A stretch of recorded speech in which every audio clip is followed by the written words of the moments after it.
नमस्कार, गाजीपुर टुडे के YouTube channel पर आप सभी दर्शकों का स्वागत है। 16 मार्च 2024 से पूरे देश में आदर्श आचार संहिता लागू हो गई है। आदर्श आचार संहिता का पालन कराने के लिए पूरे देश के जिलाधिकारी और पुलिस अधीक्षक सक्रिय हो चुके हैं। इस संदर्भ में गाजीपुर के पुलिस अधीक्षक ने आदर्श आचार संहिता के अनुपालन को लेकर के क्या कहा है, आप आगे के वीडियो में देखें। हाँ, एक निवेदन है, यदि आपने गाजीपुर टुडे के यूट्यूब चैनल को सब्सक्राइब नहीं किया है तो आज ही सब्सक्राइब करें, बेल आइकन को दबाएं। धन्यवाद। और आगे आप पुलिस कप्तान के बाइट को देखें। किस तरह की तैयारियां किया हुआ है? बात करें सुरक्षा को लेकर तो निष्पक्ष शांतिपूर्ण तरीके से चुनाव संपन्न कराने के लिए किस तरह की व्यवस्थाएं पुलिस प्रशासन के द्वारा की गई है? विगत लगभग 6 महीने से पुलिस प्रशासन अपनी तैयारियां निष्पक्ष, शांतिपूर्ण और पारदर्शी चुनाव कराने के लिए कर रहा है। ऐसे लोग जिनसे चुनावी प्रक्रिया में बाधा होने की आशंका है, ऐसे लोगों के विरुद्ध निरोधात्मक कार्रवाई की जा रही है, की जा चुकी है। करीब 11,000 लोगों के विरुद्ध अभी तक निरोधात्मक कार्रवाई की जा चुकी है। काफ़ी लोग जो हैबिचुअल ऑफेंडर्स हैं और जो बार बार अपराध करने के आदी हैं और चुनावी प्रक्रिया में भी पूर्व में उनके द्वारा एंड टू एंड प्रक्रियाएं बाधा उत्पन्न करने का प्रयास किया गया है, ऐसे सभी लोगों को चिन्हित करके उनके विरुद्ध गुंडा एक्ट और 110G इत्यादि की कार्रवाई की गई है और आगे भी चिन्हीकरण की जा रही है। जो चुनाव है उसमें किसी भी तरह का कोई धनबल, बाहुबल, कोई मिस इन्फॉर्मेशन या MCC का वायलेशन ना हो, इसके लिए जिला प्रशासन की टीम हर पूरे जनपद के प्रत्येक क्षेत्र में क्रियाशील हो चुकी है। FST क्रियाशील हो चुकी है। सभी थाने की मोबाइल भी MCC के एनफोर्समेंट के लिए लगी हुई है। जैसे ही कल चुनाव डिक्लेयर हुआ था, जिलाधिकारी और मैं दोनों ही पूरी टीम के साथ गाजीपुर शहर के अंदर और जितने हमारे फील्ड ऑफिसर्स हैं, थाना प्रभारी, क्षेत्राधिकारी, उप जिलाधिकारी, अपने अपने कार्य क्षेत्र में उनके द्वारा भी, और जैसा माननीय आयोग के निर्देश हैं 72 घंटे के अंदर अंदर ये सभी जो अनाधिकृत रूप से होर्डिंग्स, बैनर्स इत्यादि लगे हुए थे, इन सभी को बिल्कुल हटा दिया जाएगा और एक इस तरह का सकारात्मक माहौल तैयार किया जाएगा कि सभी मतदाता अपने मताधिकार का निर्भीक होकर उपयोग करें, अपनी इच्छा से उपयोग करें और शांतिपूर्ण तरीके से पूरी प्रक्रिया संपन्न करें। गाजीपुर में सर कितने संवेदनशील, अति संवेदनशील बूथ हैं और उस पर किस तरह की सुरक्षा व्यवस्था कैसे पैनी निगाह रखी जाएगी जो कि शांतिपूर्ण ढंग से मतदान कराया जा सके? जितने हमारे संवेदनशील और अति संवेदनशील पोलिंग स्टेशंस हैं, उन सभी के लिए माननीय आयोग द्वारा पर्याप्त संख्या में और सैनिक बलों की तैनाती की जा रही है। इसके अलावा जिलाधिकारी गाजीपुर के स्तर से जो इस तरह के मतदान स्थल हैं जहां किसी भी तरह का आशंका रहती है, वहाँ पे वेबकास्टिंग, वहाँ पे माइक्रो ऑब्जर्वर, ये सब लगा के पूर्ण व्यवस्था की जाएगी। और ये डायनेमिक प्रोसेस है। अभी तक आप सबकी संज्ञान में है कि अभी सभी पार्टी के कैंडिडेट भी नहीं हैं, क्योंकि एक बार कैंडिडेट्स आ जाते हैं उसके बाद और एक आप ऑब्जेक्टिव असेसमेंट सिचुएशन का कर सकते हैं। वो एक डायनेमिक है, जो अब तक हुआ है वो पूर्व के डेटा के आधार पर है, तो वो तैयारियां कर ली गई हैं। जैसे जैसे अब आगे परिस्थितियाँ उत्पन्न होंगी उसके अनुरूप कार्रवाई की जाएगी। उसकी टाइमलाइन जिलाधिकारी महोदय द्वारा बताई गई है। पुलिस की मुख्य भूमिका इसमें यह है कि पूरे जनपद में इस तरह का माहौल है कि जितने मतदाता हैं वो अपने मताधिकार का उपयोग निर्भीक हो, बिना किसी दबाव के कर सकें। इसके लिए जो पुलिस का फोकस है मुख्य रूप से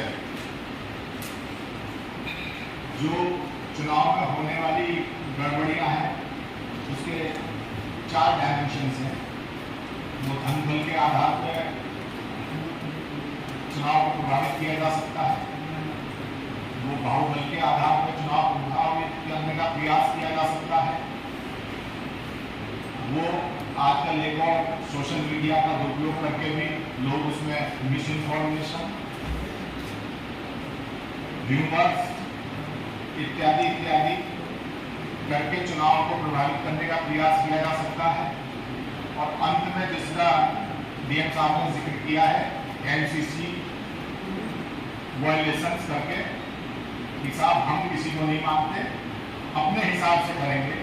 तो इन चारों के लिए बिल्कुल स्पष्ट संकेत भी है और खुली चेतावनी भी है कि ना तो कोई धन बल के इस्तेमाल के बारे में सोचे, जो अनुमन्य सीमा है वो बता दी गई है, अपनी सीमा के अंतर्गत रह के अगर कोई कैंडिडेट खर्च करता है ठीक है, अदरवाइज उससे ज्यादा अगर होता है, क्योंकि कंट्रोल रूम खुला हुआ है, हर जगह कंट्रोल रूम खुला हुआ है, जिला निर्वाचन कार्यालय में भी है, प्रदेश स्तर पर भी है, कहीं पे भी कोई भी शहरी सूचना दे सकता है, उस पर तुरंत कार्रवाई होगी। जैसा बताया है कि एफएसटी रात से ही क्रियाशील हो गई है, एसएसटी क्रियाशील होंगी जब जैसे नोटिफिकेशन होगा हमारे यहाँ का। इसके अलावा सभी थानों के लोगों को भी सेंसिटाइज कर दिया गया है, उनकी जिम्मेदारी है।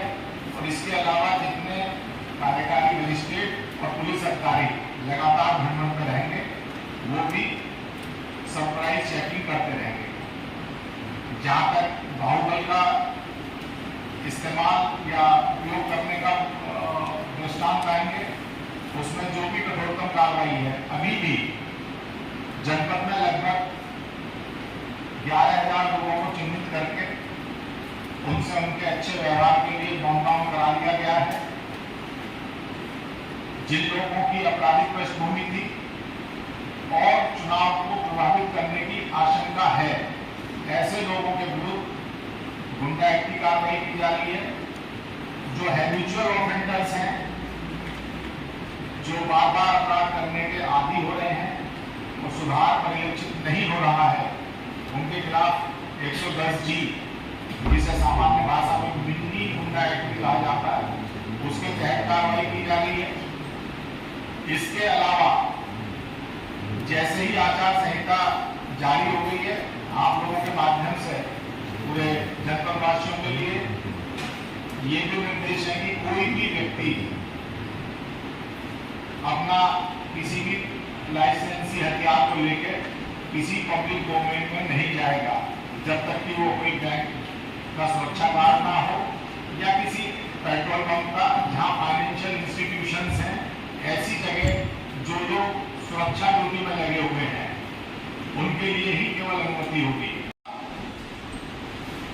ऐसे लोग जिनसे पुलिस को ये आशंका रहेगी कि वो अपने हथियारों का दुरुपयोग कर सकते हैं, ऐसे सभी लोगों के हथियारों को या तो वो दुकान पे या थाना में जमा करें।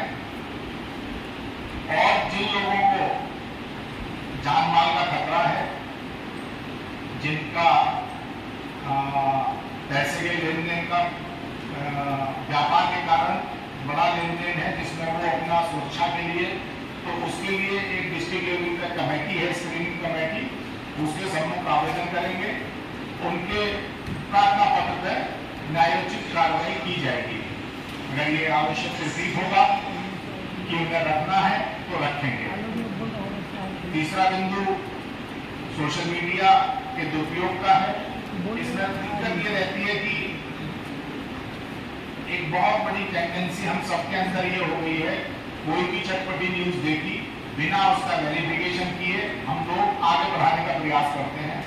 बार बार जब अनौपचारिक रूप से आप लोगों से बात होती है तब भी मैं कहता हूँ कि अगर आपके मोबाइल से कोई गलत इंफॉर्मेशन, कोई इस तरह की इंफॉर्मेशन जिससे जाति का दुर्मार्ग पैदा हो सकता है जिससे धार्मिक उन्माद पैदा हो सकता है, समाज के विभिन्न वर्गों में टकराव या उनमें किसी तरह की ऐसी स्थिति उत्पन्न हो सकती है फौजदारी आमादा होने की, तो उस संदेश को प्रसारित करने वाला उस जिम्मेदारी से बच नहीं पाएगा और सुसंगत धाराओं में उसके ऊपर अभियोग पंजीकृत करके कार्रवाई की जाएगी।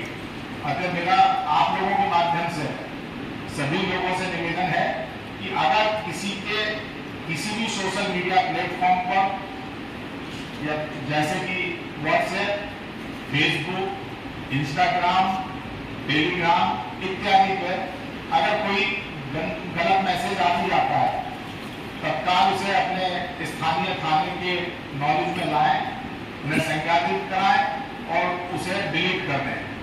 अगर उसका सपने में भी उसे अग्रेसिविटी या उसका अपसारित किया उन्होंने, तो वो अपनी जिम्मेदारी से बच नहीं सकते ये कहते कि साहब मैंने तो पीछे से आया, आगे बढ़ाया या मेरी जानकारी में नहीं है। ये माना जाएगा कि आप उससे सहमत हैं और आप भी उस अपराध में उसी तरह शरीक हैं जैसे उसे ओरिजिनेट करने वाला है। जहां तक एमसीसी की बात है, अभी काफी विस्तृत में जिलाधिकारी महोदय ने बताया है, क्योंकि अगर आप ब्रॉडली देखें तो चुनाव के 3 अवस्थाएं हैं प्री पोल जिसमें हम लोग अब चल रहे हैं।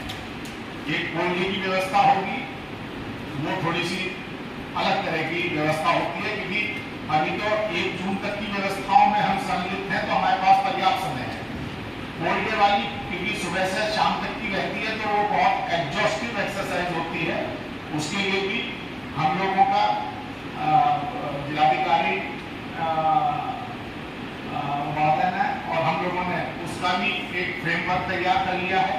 और तीसरा अवस्था है पोस्ट पोल, जिस दिन इलेक्शन हो जाएगा उस दिन से लेकर अंतिम काउंटिंग तक।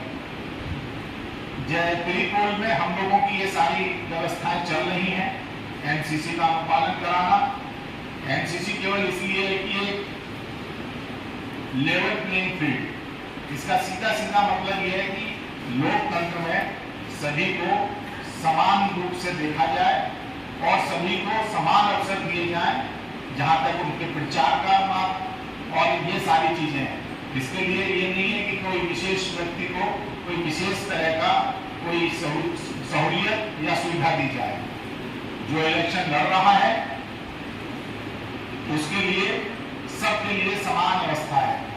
इसी तरह से एक बार जब नॉमिनेशन शुरू हो जाएंगे, जितने राष्ट्रीय पार्टी के कैंडिडेट्स रहेंगे उन्हें सुरक्षा मुहैया कराना जिला प्रशासन का काम है। इसके अलावा जो अन्य निर्दलीय या इस तरह के लोग हैं उनकी भी सुरक्षा का आकलन करके अगर आवश्यकता होगा तो निश्चित रूप से उन्हें भी सुरक्षा प्रदान की जाएगी। हर व्यक्ति को सुरक्षा प्रदान करना ये जिला प्रशासन का उत्तरदायित्व है, लेकिन केवल मानने से सुरक्षा नहीं दी जाती है, उसका आकलन किया जाता है।